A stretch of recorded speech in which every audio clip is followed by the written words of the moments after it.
Hi folks, Chef Steve here with one of my food-related hobby videos. This time my sidekick Hazel and I are out in the woods of southern Ontario collecting sap. Now a lot of people this time of year are out collecting maple sap. We are collecting black walnut sap. What is black walnut sap?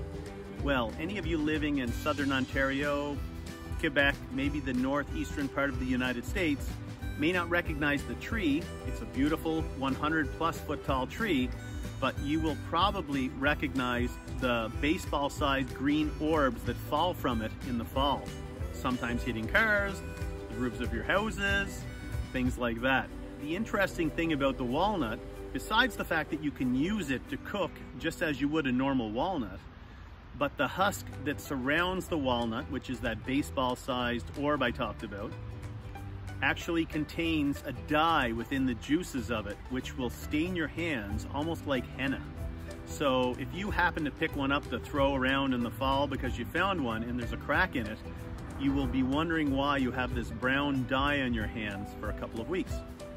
So follow along with Hazel and I as we collect our sap, we turn it into syrup, and stay tuned at the end of this video for a really cool, quick little recipe, and a delicious one at that. So please enjoy.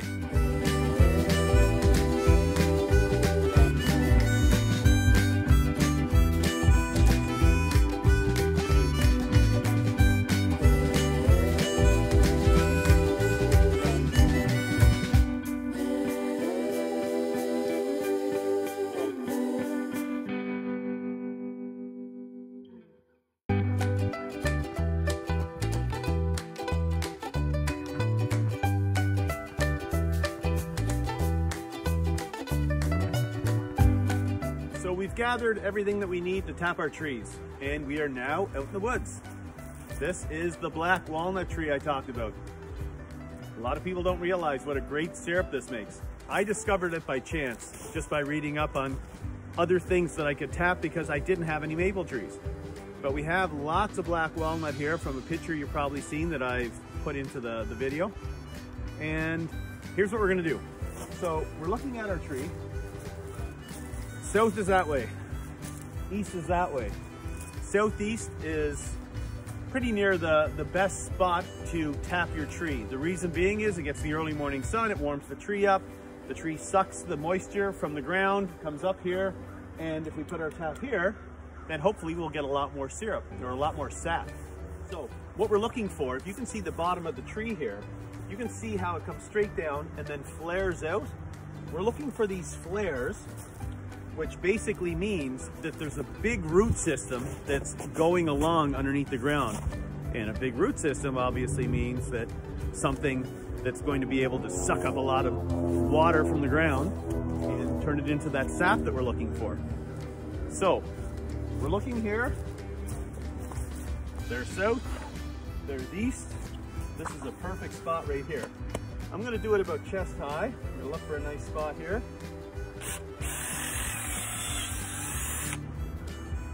I can already see the moisture in this wood that's coming out of the tree. It's a little cold today. It's March 7th, and this is the last really cold day. It was -18 overnight Celsius, and it's warming up to -2 today, but that's not ideal for getting your sap. Ideal is +4 degrees in the day, -4 at night to tighten the tree up again, and then when it goes to +degrees the next day, it will then suck up a lot more moisture from the ground, passing your spile, and a lot of sap will come out, and away you go. Even though it's cold today, you can see that moisture. That's the sap coming out. So, I've drilled the hole.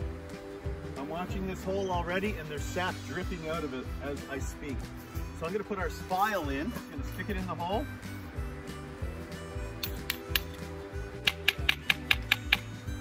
That's it. We're gonna take a bucket, stick it on our hook. It's below here. And with the amount of sap that I saw coming out of the hole once I drilled it, give me about a minute and I'm gonna show you some sap coming out of our spile here. The sugar content is less than that of the maple. The sugar maple runs about 2.8% sugar. The black walnut only about 1.7, which means you have to reduce it more. But I'll tell you something. If you have a big giant tree like this one, which is, I'm going to say 10, 12 feet around, it will produce a lot more sap than a maple tree. And because of that, you'll be able to get just as much syrup when you reduce it. Mind you, the reduction process takes a little bit more time than the maple because of the sugar content. Okay, here we go. It's about to make the first drop of the year.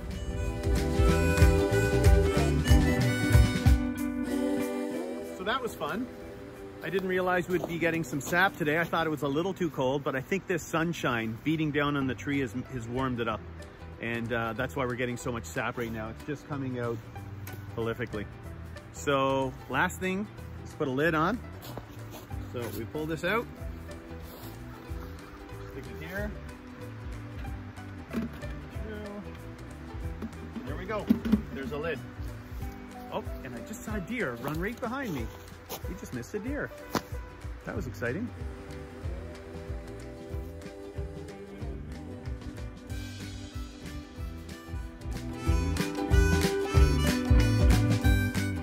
The weather turned really cold at night, but then warmed up in the day, and it took a couple of days for the ground to really thaw to the point where the roots could really suck up a lot of moisture. So let's go back to the same tree and let me show you where we're at. So yesterday this bucket was maybe a quarter full, so you can see how much it filled up. So the next part of the video is going to be showing you guys what I do with the sap when I get it home and turning it into syrup.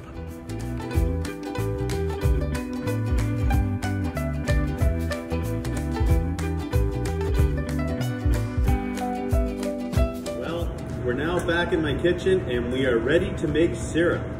So we've got 16 liters of sap here. Got a big stainless steel pot, strainer, cheesecloth. First thing we're going to do is strain the sap.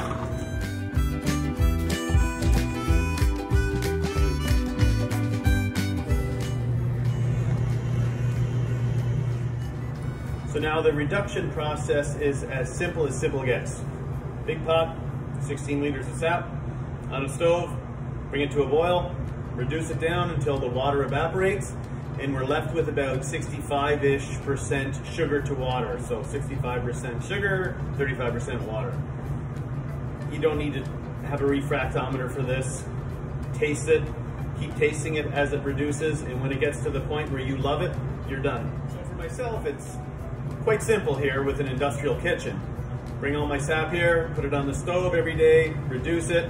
I actually don't reduce it all the way to a syrup. I reduce it so that it's probably about 80% reduced, and then I save all of these reductions in my walk-in cooler, and then when I have enough of them at the end of the season, I will put a big giant pot on and reduce it down into about 15 or 20 liters of syrup.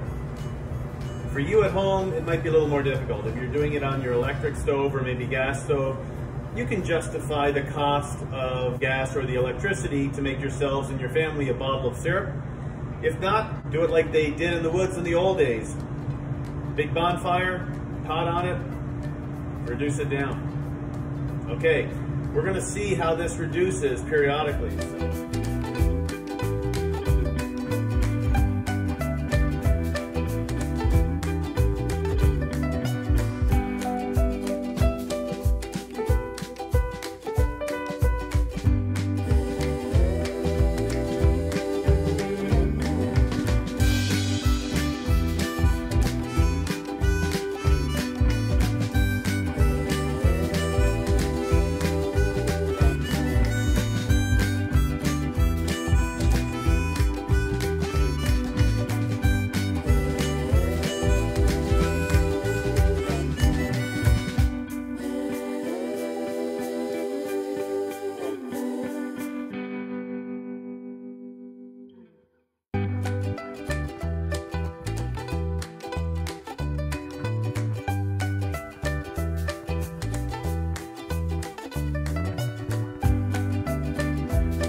that's it for me and Hazel back there playing in the river right now. Hopefully you've enjoyed the video and perhaps you've even gleaned a little bit of knowledge from it. Maybe you'll get out in the woods and tap a black walnut tree, maybe even a maple tree. My suggestion is get out in the woods any way you can and enjoy this beautiful weather here in the spring in southern Ontario or wherever you are. Please subscribe to my page as I plan on doing a number of these videos over the year, and perhaps you'll see me again doing something else fun with food in the woods.